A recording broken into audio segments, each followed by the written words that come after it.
안녕하세요. 좋은 하루 보내세요. 저희 채널이 마음에 드셨다면 좋아요와 구독 부탁드려요. 여러분의 응원이 힘이 된답니다. 자, 이제 실화를 하나 들려드릴게요. 결혼식이 가족을 더 가깝게 만든다고들 하지만 때로는 얼마나 멀어졌는지를 조용히 보여줄 뿐이다. 나는 수년 동안 아껴두었던 분홍색 드레스를 입고 그가 좋아했던 바나나 브레드를 구웠다. 그가 예전에 엄마처럼 보인다고 했던 자그마한 진주 단추가 달린 카디건까지 다림질했다.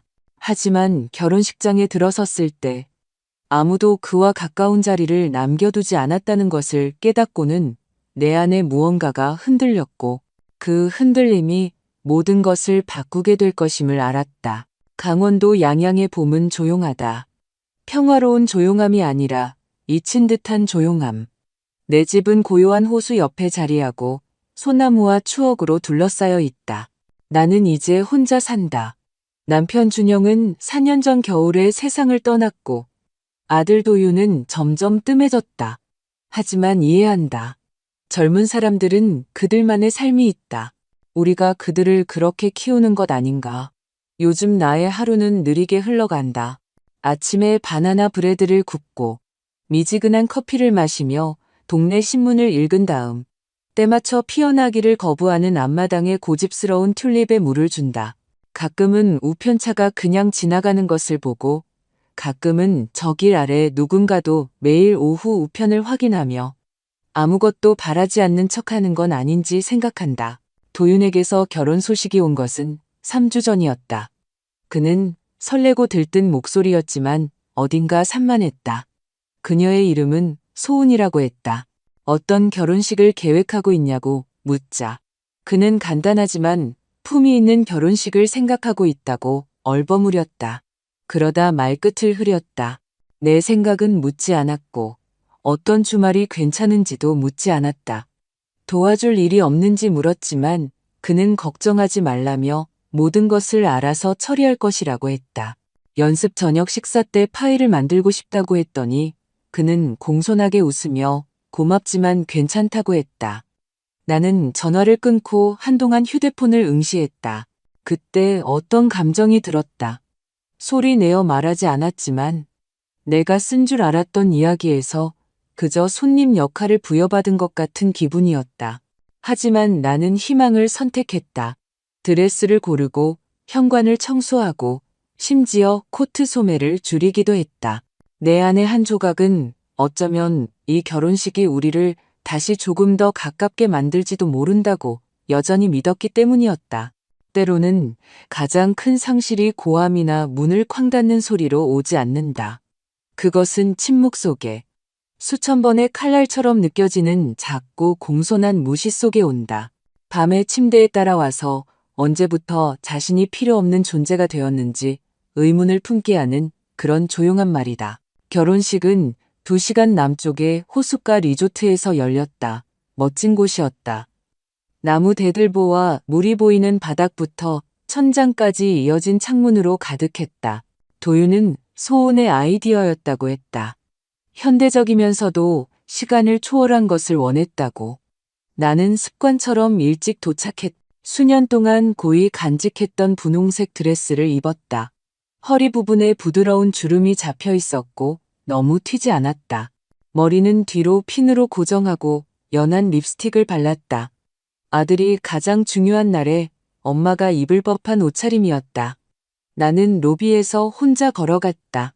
안내 데스크의 직원은 나에게 명찰을 건네며 내가 누구인지 전혀 모른다는 듯 미소 지었다. 명찰에는 그저 김수현이라고만 적혀 있었다. 신랑 어머니라는 말도 신부가족처럼 작은 리본도 없었다. 나는 잠시 명찰을 손에 쥐고 있다가 옷에 달았다. 안방으로 들어서자 사람들이 무리를 지어 모여 있었다. 부드러운 음악 위로 웃음소리가 떠다녔다. 웨이터들은 샴페인과 차갑고 비싼 무언가를 담은 작은 접시 쟁반을 들고 돌아다녔다. 나는 앞에 있는 도윤을 발견했다. 소음과 함께 내가 알아보지 못하는 사람들에게 둘러싸여 있었다. 그는 나를 바로 보지 못했다. 타이트한 바지를 입고 헤드셋을 쓴 젊은 웨딩 플래너 중 한 명이 나를 구석진 뒷테이블로 안내했다. 나는 주위를 둘러보았다. 가까운 테이블에는 신랑 동료, 신부 친척, 들러리 부모님이라는 표지판이 있었다. 내 명찰에는 그저 수현이라고만 적혀 있었다. 성도 직함도 없었다. 나는 집 부엄을 파는 남자와 버몬트에서 알파카를 키우는 여자 사이에 앉았다. 둘 다 예의 바르지만 도윤을 만난 적도 없었. 밤새도록 나를 사이에 두고 이야기했다. 축사 중 마이크는 소은의 아버지에게, 오빠에게, 그리고 그녀의 대학 룸메이트에게로 넘어갔다. 테킬라 샷에 대한 농담과 여름 캠프에서의 추억이 있었다. 어느 순간 누군가 신랑 어머니는 언제 말씀하시냐고 묻자 소은은 웃으며 나중에요 라고 말하고는 다른 주제로 넘어갔다. 저녁 식사가 나오자 접시에 담겨 조용히 먹었다. 닭고기는 퍽퍽했다. 버터롤은 옆에 놓인 채 손도 대지 않았다. 내 테이블의 누구도 식사를 다 끝내지 않는 것을 알아차렸다. 디저트는 보이는 것보다 더 화려했다. 레몬 타르트를 한 입 빼어 물자 달콤함보다 더 쓴맛이 느껴졌다. 도윤은 내 테이블에 한 번도 오지 않았다. 그는 소은과 춤을 추고 소은의 어머니와 춤을 추고 그리고 누군가의 이모와 춤을 췄다. 나는 기다렸다. 드레스 밑단을 3번이나 고쳤다. 카메라를 들지 않고 2번이나 지나간 사진사에게 미소를 지었다. 밤이 끝날 무렵 나는 그 빌린 의자에 조용히 앉아 있었다. 빈 접시와 이미 차에 반쯤 도착한 사람들에게 둘러싸여 있었다. 나는 냅킨을 천천히 접어 잔 가장자리 아래로 밀어 넣었다. 아무도 작별 인사를 하지 않았고 내가 떠나는 것도 눈치채지 못했다. 결혼식 후 일주일이 지나서야 도윤에게서 전화가 왔다. 그는 나를 저녁 식사에 초대하고 싶다고 했다. 우리 둘만, 소은은 친구들과 나간다고 했다. 그의 목소리는 쾌활했지만 절제되어 있었다. 그는 애써 무심한 척하려는 것을 알 수 있었다. 나는 아무 질문 없이 가겠다고 말했다. 그날 저녁 나는 도윤을 처음 병원에서 집으로 데려왔을 때 입었던 카디건을 입었다. 여전히 맞았고 손목 부분이 부드러웠. 오트밀 쿠키 한 쟁반을 구워 호일에 싸서 갔다. 운전하는 내내 조용했다. 도로는 말라 있었고 하늘은 납작한 회색으로 뒤덮여 달력이 다른 말을 해도 겨울이 끝나지 않은 것 같은 기분을 느끼게 했다. 도윤의 새 집은 분당의 깔끔한 동네에 있었다. 벽돌 외관에 잘 다듬어진 울타리, 똑같은 현관 조명과 초인종 카메라가 있는 그런 곳이었다. 그는 미소로 문을 열었다. 빠르고 공손했다. 짧은 포옹을 해주었는데 어깨에 겨우 닿았다. 주방은 복도를 지나면 있다고 했다. 식사는 준비되지 않았다. 대신 두 사람을 위한 테이블이 세팅되어 있었다. 이미 따인 와인 한 병과 샐러드 접시 옆에 조심스럽게 놓인 작은 서류 묶음. 서류들은 깔끔하게 탭으로 고정되어 있었고 파란색 펜이 맨 위 페이지에 비스듬히 놓여 있었다. 도윤은 나에게 와인 한 잔을 따라주며 운전은 어땠는지 묻고 쿠키를 칭찬했다. 그의 말투는 마치 외웠지만 자신이 쓰지 않은 대본을 읽는 것 같았다. 그러고는 서류를 가리켰다. 그것은 그저 만약을 대비한 마음의 평화를 위한 것이라고 했다. 혹시 나에게 무슨 일이 생기면 모든 것을 더 쉽게 만들어줄 것이라고. 그저 흔한 위임장, 다들 하는 거라고. 그는 이런 말들을 날씨 예보처럼 멀고 실용적이며 감정 없이 말했다. 나는 고개를 끄덕이며 서류 묶음에 손을 뻗었다. 첫 페이지의 글씨는 법률 용어로 두꺼웠지만 그 아래의 내용은 분명했다. 재정 권한, 부동산 관리, 완전한 접근 권한, 즉시 효력, 만료 없음. 아들이라는 말도 가족이라는 말도 없었다. 대리인, 권한 부여, 통제라고 적혀 있었다. 그는 미소 지으며 서두를 필요는 없다고 말했지만 펜은 이미 뚜껑이 열려 있었다. 그때 식탁에 접시가 비어 있다는 것을 알아차렸다. 음식도 주방에서 나는 냄새도 없었다. 와인과 종이뿐 친근한 어조 아래 숨겨진 조용한 요구였다. 나는 서류 묶음을 다시 내려놓고 그에게 집으로 가져가서 신중하게 살펴보겠다고 말했다. 그는 한 번 고개를 끄덕이고 와인잔에 손을 뻗었다. 그의 시선은 펜으로, 그리고 다시 내 얼굴로 빠르게 움직였다. 그는 반박하지 않았다. 그럴 필요가 없었다. 그의 침묵이 충분히 말해주었다. 우리는 그 후 아무것도 아닌 것에 대해 이야기했다. 날씨, 옆집의 새 울타리, 내가 모르는 케이블 TV 쇼 같은 것들. 내가 떠나려고 일어섰을 때 그는 나를 문까지 데려다주며 이전보다 더 가볍게 다시 포옹했다. 차에 돌아와서 나는 바로 시동을 걸지 않았다. 손을 무릎에 얹고 앉아 있었다. 호일에 쌓인 쿠키는 여전히 조수석에 손대지 않은 채 놓여 있었다. 내 뒤의 현관등은 1분 후에 꺼졌다. 모션 센서, 효율적이고 자동이었다. 방금 먹은 저녁 식사처럼 말이다. 그날 밤 집에 도착해서 나는 신발을 갈아 신을 생각도 하지 않았다. 소파 가장자리에 앉았다. 코트는 여전히 반쯤 잠겨 있었고 손은 내 것이 아닌 것처럼 무릎 위에 놓여 있었다. 집도 조용했다. 너무 조용했다. 부엌의 시계마저 잠시 멈춘 것 같았다. 잠시 동안 나는 숨을 쉬고 있는지조차 확신할 수 없었다. 한참 후에 나는 일어나 지하실로 내려갔다. 내려가는 길에 무릎이 시큰거렸고 공기는 차가웠다. 오래된 나무 대들보에 스며드는 그런 차가움이었다. 세탁기 뒤편 맨 끝에는 페인트통 선반 아래 낮게 숨겨진 찬장이 있었다. 무릎을 꿇어야 닿을 수 있었다. 안에는 작은 금속 상자가 있었다. 남편 준영이 세상을 떠난 이후로 열어본 적 없는 상자였다. 그는 늘 자신에게 무슨 일이 생기면 그 안에 필요한 것을 찾을 수 있을 거라고 말했었다. 전에는 찾아볼 이유가 없었지만 그날 밤 내 안에 무언가가 이제 때가 되었음을 알았다. 뚜껑이 삐걱거리며 열렸다. 안에 모든 것은 준영이 늘 그랬듯이 잘 정리되어 있었다. 그는 그런 면에서 체계적이었다. 깔끔하게 쌓인 폴더들이 클립으로 고정되고 라벨이 붙어 있었다. 가장 아래에는 내 이름이 적힌 편지가 있었다. 그의 필체였다. 그것을 보는 것만으로도 가슴이 조여왔다. 편지는 짧았다. 정말로 한 단락이었다. 그는 내가 도움이 필요해도 도움을 요청하지 않을 것을 알았다고 했다. 그래서 내가 결코 갇히거나 누구에게도 의존하지 않도록 모든 것을 준비해 두었다고 했다.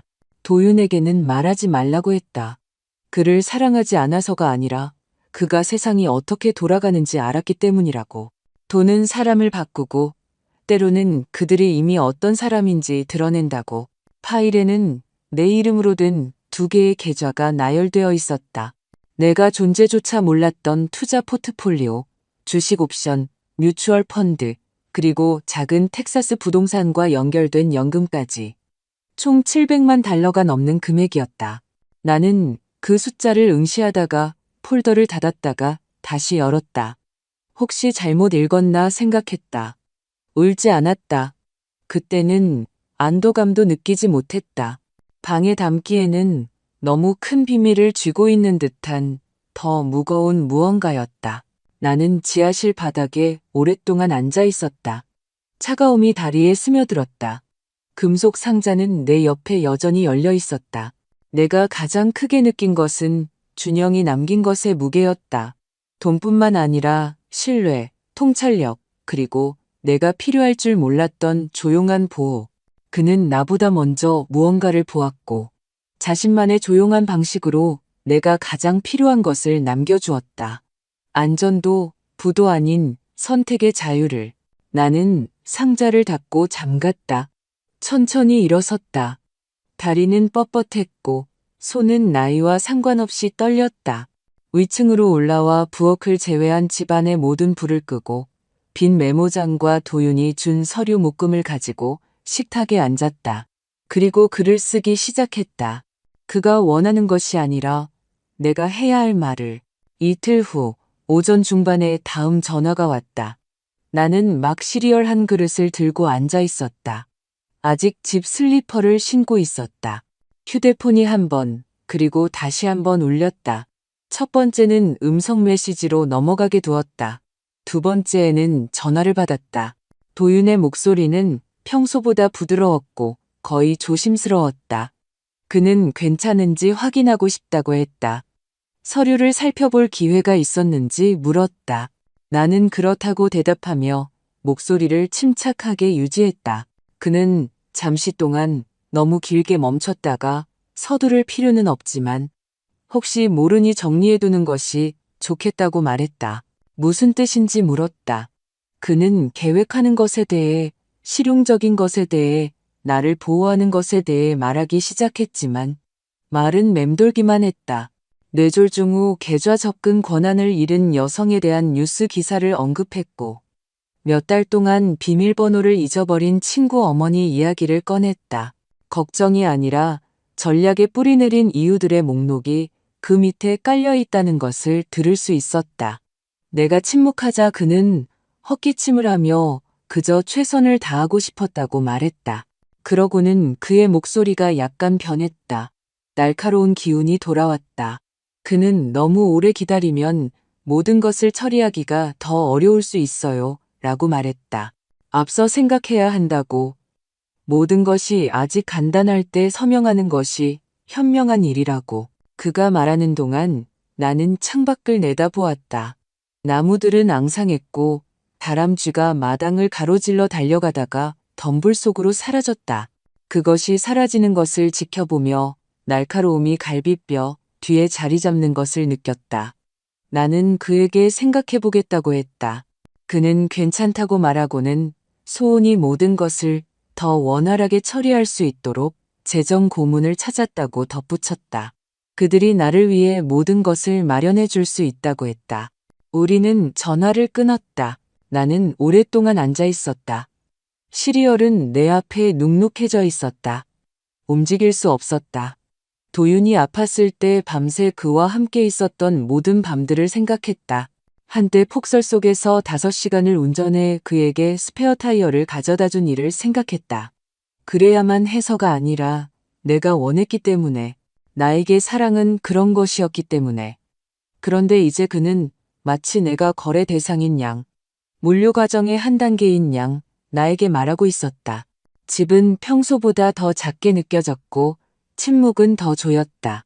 나는 일어나 시리얼을 싱크대에 부었다. 마지막 우유 한 방울까지 사라질 때까지 물을 틀었다. 그러고는 냉장고 옆 서랍을 여러 준영이 남긴 모든 것을 넣어둔 노란색 봉투를 꺼내 잠시 들고 있었다. 그것은 아직 보호처럼 느껴지지 않았다. 그가 나를 위해 지어준 무언가의 마지막 조각처럼 느껴졌고 이제는 내가 나 자신을 위한 무언가를 지을 시간이었다. 분노가 아니라 사랑에도 한계가 있고 마침내 내 한계에 도달했기 때문이었다. 무엇을 할지 결정하는데 3일이 걸렸다. 불확실해서가 아니라 침묵이 의미하는 바가 필요했기 때문이다. 두려움이나 자존심에서 다음 단계를 밟고 싶지 않았.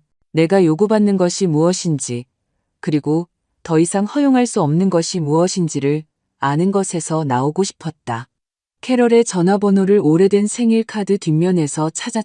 그녀는 은퇴하기 전까지 신탁 및 유산 변호사로 일했었다. 그녀의 남편이 세상을 떠난 이후로는 몇 년 동안 이야기하지 않았지만 그녀가 예전에 가장 조용한 여성들이 가장 영구적인 흔적을 남기는 경우가 많다고 말했던 것을 기억한다. 내가 전화했을 때 그녀는 즉시 전화를 받았다. 그녀의 목소리는 더 나이 들었지만 날카로웠다. 나는 무슨 일이 일어나고 있는지 이야기했다. 그녀는 아무 반응 없이 듣기만 했다. 그러고는 만나야겠다고 말했다. 아무 소란 없이, 판단 없이, 그저 커피와 명확함만으로. 다음 날 오후 우리는 그녀의 부엌 식탁에 앉았다. 그녀의 집은 작고 깔끔했으며 퀼트와 책으로 가득했다. 나는 그녀에게 봉투를 건넸다. 그녀는 준영의 서류를 한 줄 한 줄 읽어내려갔다. 너무 많은 사람들에게 너무 늦게 너무 많은 것을 읽어본 여성의 눈빛이었다. 그녀가 다 읽었을 때 나를 보며 말했다. 생각보다 더 많은 힘을 가지고 계시네요. 돈은 보호되고 투자는 튼튼하며 법적 근거는 확고하다고. 하지만 내가 그렇게 유지해야만 한다고. 그녀는 신탁을 설정할 것인지 물었고 나는 예라고 대답했다. 누구를 명의로 할 것인지 묻자 나는 아무도요, 아직은요, 어쩌면 영원히 아닐지도요 라고 답했. 그녀는 고개를 끄덕였다. 그러고는 도윤이 준 모든 것을 가져오라고 했다. 나는 가방에서 서류 묶음을 꺼냈다. 그녀는 눈 하나 깜짝하지 않고 훑어보았다. 언어가 공격적이고 즉각적인 권한, 광범위한 접근, 감독 없음이라고 했다. 이것들은 누군가를 돌보기 위해 쓰인 문서가 아니라 누군가를 흡수하기 위해 쓰인 문서라고 했다. 우리는 모든 것을 다시 작성했다. 계좌들을 내 완전한 통제하에 있는 개인 신탁으로 이전하고 아무도 우회할 수 없는 조건으로 접근을 잠갔다. 캐럴은 2명의 독립적인 의사가 어떠한 능력 상실을 확인해야만 권한이 이전되는 의료 조항을 추가했다. 그러고는 나에게 펜을 건넸다. 나는 천천히 조심스럽게 서명했다. 긴장해서가 아니라 수년 전에 그었어야 할 경계를 긋는 느낌이었기 때문이었다. 종이 위에 그어진 단순한 선은 나는 보이지 않는 존재가 아니다. 나는 편의가 아니다. 나는 당신이 관리할 대상이 아니다. 라고 말하는 듯 했다. 우리가 다 마쳤을 때 캐럴은 모든 것을 두꺼운 폴더에 넣고 쉽게 닿을 수 있지만 눈에 띄지 않는 곳에 보관하라고 했다. 나는 그것을 싱크대 아래 찬장 뒤편, 아무도 건드리지 않는 식기세척기 세제 상자 뒤에 놓았다. 집으로 돌아오는 길, 공기가 달랐다. 더 밝고 더 선명하게. 마치 내가 찌푸리지 않고도 삶의 형태를 마침내 볼 수 있는 것 같았다. 그리고 오랜만에 나는 잊힌 부모가 아니라 척추와 선택의 자유를 가진 여자처럼 느껴졌다. 초대 메시지가 문자로 왔다. 도윤은 다시 한번 시도하고 싶다고 했다. 이번에는 제대로 된 저녁 식사로. 우리 둘만 서류도 압박도 없이. 나는 몇 시간 동안 기다렸다가 내라고 한 단어만 답장했다. 혼자 가지 않을 것이라는 말은 하지 않았다. 캐럴은 한 블록 떨어진 곳에 나를 만나 차를 길 건너편에 주차했다. 우리는 그녀가 나와 함께 들어가지 않고 가까이 앉아 기다리다가 필요하면 개입하기로 합의했다. 긴장하지 않았다. 더 이상은 부드러워지지 않으면서도 침착해지는 법을 배웠다. 도윤은 문을 열며 미소 지었다. 따뜻하고 무심했다. 그는 단추 잠금, 셔츠와 양말만 신고 신발은 신지 않았다. 마치 복도를 맨발로 뛰어다니던 소녀님을 상기시키려는 듯했다. 주방에서는 마늘과 구운 채소 냄새가 났다. 테이블에는 빵이 있었다. 이번에는 진짜 음식. 적어도 그렇게 보였다. 우리는 앉아서 먼저 가벼운 이야기를 나눴다. 그는 내가 요즘 읽는 좋은 책이 있는지 물었다. 나는 도서관에서 집어든 미스터리 소설을 언급했다. 그는 고개를 끄덕였지만 내용이 무엇인지 묻지는 않았다. 그의 눈은 다른 서류 묶음이 기다리고 있는 옆 테이블로 계속 향했다. 클립으로 고정되어 깔끔하게 정리되어 있었다. 이전과는 달랐지만 낯설지 않았다. 그가 마침내 서류에 손을 뻗었을 때 그의 말투가 바뀌었다. 더 느리고 더 신중했다. 그는 노인 법률 분야에서 일하는 친구와 이야기했는데 더 간단한 합의를 추천했다고 말했다. 구속력 있는 것은 아니고 그저 잠정적인 것, 모든 것을 원활하게 유지하기 위한 것일 뿐이라고. 그는 서류를 내 쪽으로 밀었다. 나는 그것을 만지지 않았다. 대신 내가 접어둔 문서를 그 위에 놓았다. 말은 없었지만 종이가 종이에 닿는 소리만 들렸다. 그러고는 물잔에 손을 뻗어 한 모금 마셨다. 그는 처음에는 혼란스러운 듯 아래를 내려다보다가 그것을 펼쳤다. 그것은 수신탁 실행의 공식적인 통지서였다. 아래에는 내 서명이 있었다. 자산의 완전한 사적 법적 보호로의 이전, 나만이 취소할 수 있는. 그의 얼굴은 즉시 변하지 않았지만 눈은 변했다. 눈을 더 자주 깜빡였고 턱이 굳어졌다. 마치 시큼한 것을 물었지만 애써 미소 지으려는 듯 했다. 나는 조심스럽게 말했다. 그의 걱정에 감사하며 삶이 스트레스가 많고 계획하는 것이 책임감의 일부라는 것을 이해한다고. 하지만 나는 이미 내 일을 처리했다고. 모든 것이 제자리에 있고 모든 것이 최종적이라고. 그는 내가 누군가와 이야기했는지 물었다. 나는 예, 친구와요. 압력을 받지 않고 준비된다는 것이 무엇을 의미하는지 아는 친구와요라고 답했다. 방은 조용해졌다. 그는 뒤로 기대어 앉았다.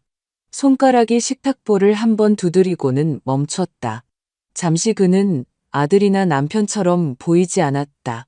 선택의 여지가 없다는 것을 방금 깨달은 남자처럼 보였다. 캐럴이 그때 들어섰다. 부드럽고 공손했다. 도윤에게 부드럽게 인사하고 자신을 소개했다. 그리고 저녁 식사를 위해 우리는 이제 떠날 것이라고 말했다. 나는 일어섰고 코트를 챙겨 뒤돌아보지 않고 그녀를 따라 문으로 향했다. 밖의 공기는 바람으로 날카로웠다. 천천히 숨을 내쉬었다. 분노가 아니라 해방감으로 무언가가 내 안에서 풀려날 때처럼. 처음으로 나는 상처받아 물러서는 것이 아니라 확신을 가지고 물러서는 것이었다. 다음 날 아침은 일기예보보다 더 추웠다. 바닥에 스며드는 조용하고 오래가는 그런 추위였다.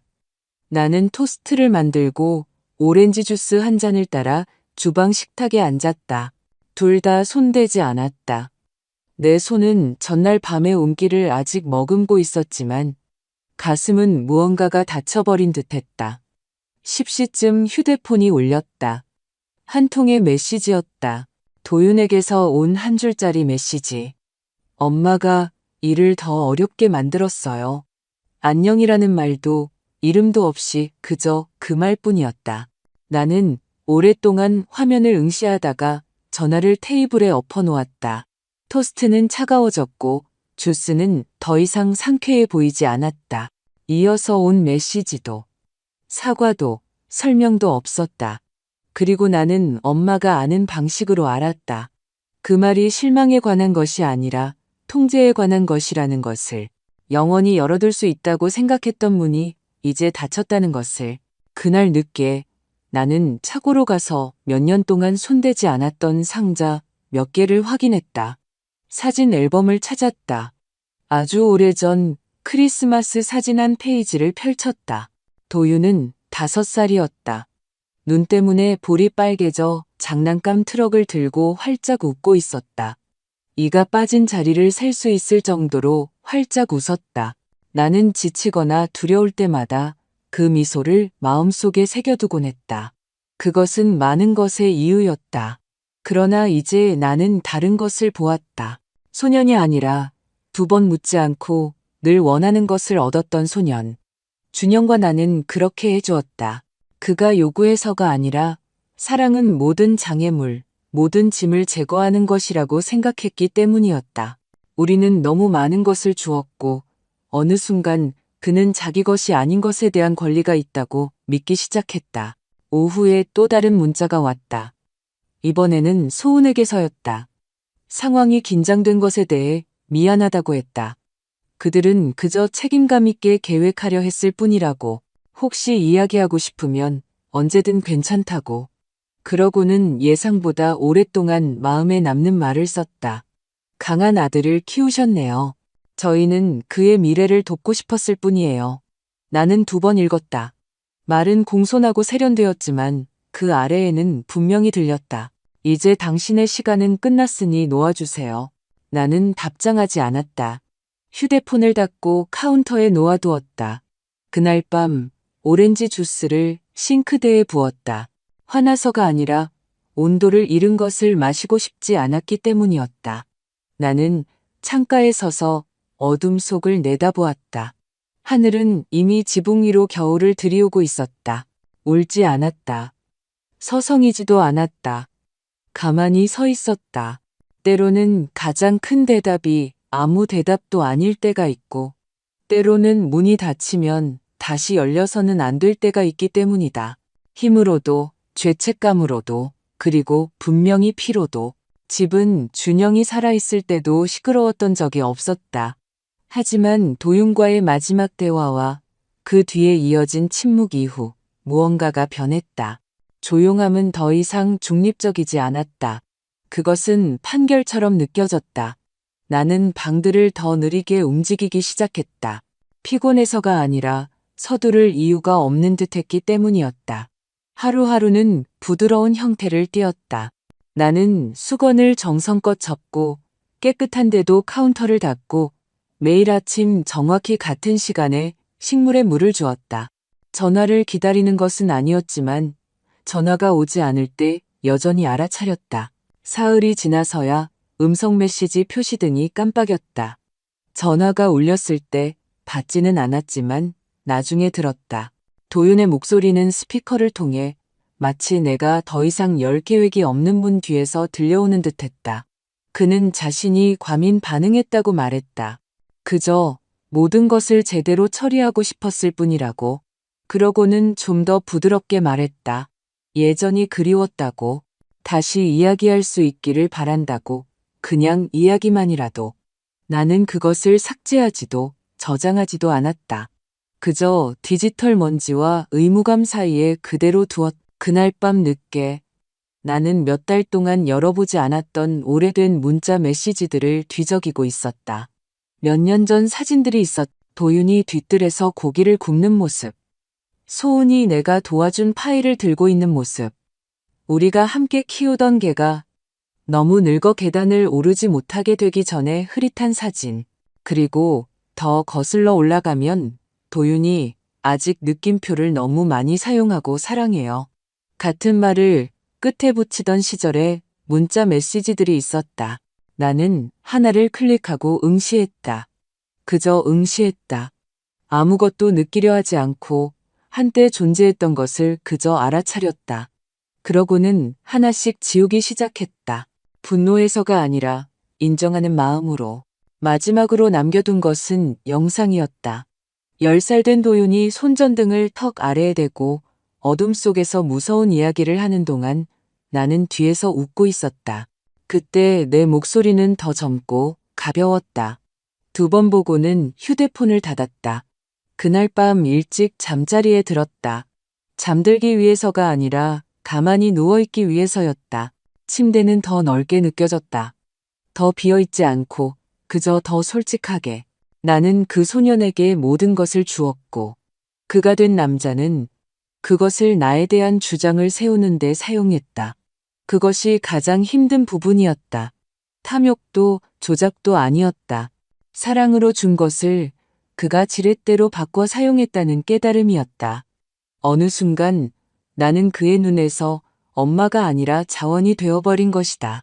그리고 그것은 아무도 경고해주지 않는 슬픔이었다. 기계에서 울리는 자신의 목소리가 아무 대답도 하지 않는 듯한 슬픔. 2월 말, 눈이 완전히 녹기 직전에 이사했다. 새 집은 멀지 않았다. 여전히 호수 근처였지만 더 조용한 길 안쪽에 자리 잡고 있었다. 삐뚤어진 우체통과 바람이 불면 덜컹거리는 창문이 있는 작고 오래된 곳. 하지만 그곳은 옳다고 느껴졌다. 더 이상 손님을 맞이할 공간이 아닌 그저 숨을 내쉴 공간이 필요한 사람을 기다렸던 것처럼 느껴졌다. 나는 많은 것을 가져가지 않았다. 중요하다고 생각하는 것들만. 책장 위에 준영 사진, 손글씨로 얼룩진 레시피 카드, 몇 상자의 책, 이가 빠진 푸른색 주전자, 그리고 뒷마당에 앉아 새들을 전혀 놀라게 하지 않던 도자기 부엉이. 대부분의 아침에 나는 큰 길의 도서관으로 걸어갔다. 책이 필요해서가 아니라 근처에서 책장 넘어가는 소리가 좋아서였다. 프런트 데스크에서 몇 시간 일했다. 공식적인 일은 아니지만 유용함을 느끼기에 충분했고 더 이상 응답하지 않는 것들을 향해 손을 뻗는 것을 막아주기에 충분했다. 그곳에서 나는 그들을 만났다. 매주 오는 여성들. 그들은 시끄럽지 않았다. 똑같은 코트를 입거나 무리지어 이야기하지도 않았다. 조용히 한 명씩 도착해서 필요한 시간보다 더 오래 머물렀다. 어떤 이들은 책을 읽었고 어떤 이들은 글을 썼고 어떤 이들은 이미 지나간 무언가를 기다리는 듯 창밖을 응시했다. 식당을 운영하다가 이제 남편의 셔츠로 퀼트를 만드는 헬렌이 있었다. 돌아가신 여동생의 이니셜이 새겨진 보온병에 늘 페퍼민트 차를 가져오는 진숙이 있었다. 지팡이를 들고 다니지만 현관 근처에 올 때까지 사용하지 않는 은주도 있었다. 우리는 한꺼번에 친구가 된 것이 아니었다. 함께 차를 마시고 같은 책장 앞에서 고개를 끄덕이며 우리 중 누구도 무엇을 잃었는지 설명할 필요 없이 그저 우리가 여전히 나타난다는 조용한 합의 속에서 천천히 일어났다. 어느 날 오후 은주가 도서관 뒤뜰 정원이를 도와줄지 묻자 나는 보기도 전에 예라고 대답했다. 흙은 겨울에 단단히 다져져 있었고 오랫동안 방치된 땅처럼 고집스러웠다. 하지만 우리는 어쨌든 그것을 뒤집었다. 한 줄씩 무릎은 흙으로, 손은 얼룩으로 더러워졌다. 잡담 없이 그저 여자들이 함께 무언가를 심는 리듬만 있었다. 훗날 피어날지도 모르는 것을. 우리는 토마토, 바질, 그리고 몇 송이의 해바라기를 심었다. 그저 반항심에서 우리는 그것을 조용한 코너라고 불렀고 그곳은 우리의 것이 되었다. 우리는 아이들에 대해 자주 이야기하지 않았다. 이야기할 때도 쓴맛에서가 아니라 인정하는 마음에서였다. 마치 오래된 흉터를 보고 피부를 찍기 전의 순간을 기억하는 것처럼 우리가 나눈 것은 슬픔이 아니라 명확함이었다. 서로에게 속하는 것이 아니라 그 공간에서 손톱 밑에 흙이 있고 책이 가까이 있는 곳에서 우리 자신에게 속하는 새로운 종류의 소속감. 나는 더 이상 짐처럼 느껴지지 않았다. 다시 여자처럼 느껴지기 시작했다. 기다리지 않고 그리워하지 않고 그저 여기에 현재에 마침내 자라날 준비가 된 뿌리 내린 존재처럼. 토요일 아침 다시 그를 보았다. 나는 새집 현관을 막 쓸고 있었다. 바람은 여전히 날카로웠지만 며칠 만에 처음으로 구름 사이로 해가 비쳤다. 막 안으로 들어가 커피를 내리려는데 길가에 차가 주차되어 있는 것을 발견했다. 렌터카도 배달차도 아닌 그저 익숙한 형태의 차였다. 운전대 뒤에 돌처럼 고요하게 앉아 있었다. 그는 한동안 차에 앉아 있다가 내렸다. 내가 기억하는 것보다 느리게 움직였다. 그의 걸음걸이에 있던 자신감은 밤새 너무 오래 생각한 사람처럼 흐려져 있었다. 회색 후드티에 다림질하지 않은 청바지를 입고 있었다. 서류도 펜도 없이 그저 흰 봉투 하나를 손에 들고 그는 바로 문으로 오지 않고 소년 시절 저녁 식사를 기다리던 때처럼 나무 계단에 앉았다. 그의 등은 굽어 있었고 어깨는 수년 동안 본 적 없는 모습으로 웅크려 있었다. 나는 문을 열고 잠시 서 있다가 몇 걸음 그에게 다가갔다. 그가 고개를 들었다. 같은 눈이었지만 더 조용했다. 그는 미안하다고 했다. 자신이 압도되었고 돈이 사랑보다 더 크게 말하도록 내버려 두었다고 했다. 일이 생각대로 되지 않았다고 했다. 그러고는 잠시 멈추고 봉투를 내려다보며 내밀었다. 나는 그것을 받지 않았다. 아직은. 그는 아무것도 기대하지 않는다고 했다. 그저 자신이 한 일, 그것이 치른 대가를 이제 알았다는 것을 내가 알아주기를 바랄 뿐이라고. 나는 침묵이 조금 더 오래 머물도록 내버려 두었다. 그리고 그의 옆에 앉았다. 가깝지도 멀지도 않게 두 사람의 무게에 나무가 삐걱거릴 만큼만. 나는 그를 용서한다고 말했지만 용서에는 열쇠가 따르지 않는다는 것도 말했다. 어떤 문은 일단 닫히면 다시 열리기까지 시간이 필요하다고. 만약 열린다면 말이다. 그는 고개를 끄덕였다.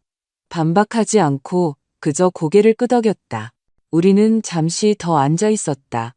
바람이 현관 난간을 스쳤고 새 한 마리가 우리를 알아차리지 못하고 보도를 가로질러 콩콩 뛰었다. 그는 일어서며 고맙다고 말하고는 봉투를 내 옆 계단에 놓은 다음 차로 돌아갔다. 나는 그를 부르지도 손을 흔들지도 않았다. 그가 가는 것을 지켜보았다.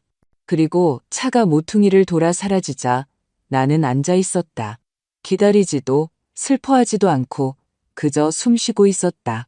때로는 첫걸음이 누군가를 향해 걷는 것이 아니라 휘둘리지 않고 가만히 앉아 있는 방법을 아는 것이기 때문이다. 그의 첫눈이 일찍 내렸다. 얇고 부드럽게 머물고 싶은지 아닌지 확신하지 못하는 것처럼 나는 주방 창문으로 눈이 내리는 것을 보았다. 도윤이 어렸을 때 버스를 기다리는 것을 보던 방식과 같았다. 세상은 멈춘 듯 했지만 비어 있지 않았다. 그저 고요했다. 나는 아침 내내 침묵 속에서 보냈다. 라디오도 주전자 소리도 없이 그저 집이 나와 함께 숨쉬는 소리만 들렸다. 나는 스토브에 불을 지피고 담요를 무릎에 덮은 채 따뜻한 머그잔을 감싸 안고 앉았다. 슬픔도 기쁨도 없었다. 그저 수년 동안 알지 못했던 평화가 있었다. 문제를 고쳐서 오는 평화가 아니라 더 이상 그럴 필요가 없다는 것을 아는 것에서 오는 평화. 나중에 나는 편지를 썼다. 도윤에게도 준영에게도 아닌 예전의 나 자신에게. 사랑이 늘 예스라고 말하는 것이라고 생각했던 여자에게. 조용히 있는 것이 모든 것을 안전하게 지켜준다고 생각했던 여자에게. 나는 그녀에게 모든 것을 혼자 붙들고 있지 않아도 된다고 부드럽게 말했다. 이제 앉아도 된다고, 짐은 충분히 짊어졌다고. 나는 편지를 봉하고 더 이상 끝낼 계획이 없는 책 페이지 사이에 끼워 넣었다. 어떤 이야기는 결말이 필요하지 않다. 그저 해방이 필요할 뿐이다. 그날 저녁 작은 케이크를 구웠다. 한 겹만 나만을 위한 촛불을 켜고 중앙에 놓았다. 아무도 노래하지 않았고 아무도 박수치지 않았다. 나는 눈을 감고 나 자신을 위한 소원을 빌었다. 나의 고요함을 위해, 나만의 시작을 위해, 더 이상 자신을 증명할 필요 없는 삶을 위해 나는 눈을 뜨고 불을 껐다. 방은 조용하다고 느껴지지 않았다. 쟁취했다고 느껴졌다. 이 이야기가 당신 안에 조용한 무언가를 건드렸다면, 어쩌면 수년 동안 소리내어 말하지 못했던 무언가를 건드렸다면, 당신이 혼자가 아니라는 것을 알아주기를 바란다. 보이지 않는다고 느꼈던 모든 여성은 여전히 빼앗을 수 없는 불을 품고 있다. 만약 당신을 찾으려는 무언가로부터 벗어나 반대편에서 당신의 목소리가 기다리고 있다는 것을 발견한 적이 있다면 그 목소리를 부드럽게 간직하기를 바란다. 그리고 당신의 이야기를 비록 작은 조각이라도 나누고 싶다면 나는 듣고 있다. 때로는 들려지는 것이 온전함으로 돌아가는 첫걸음이기 때문이다.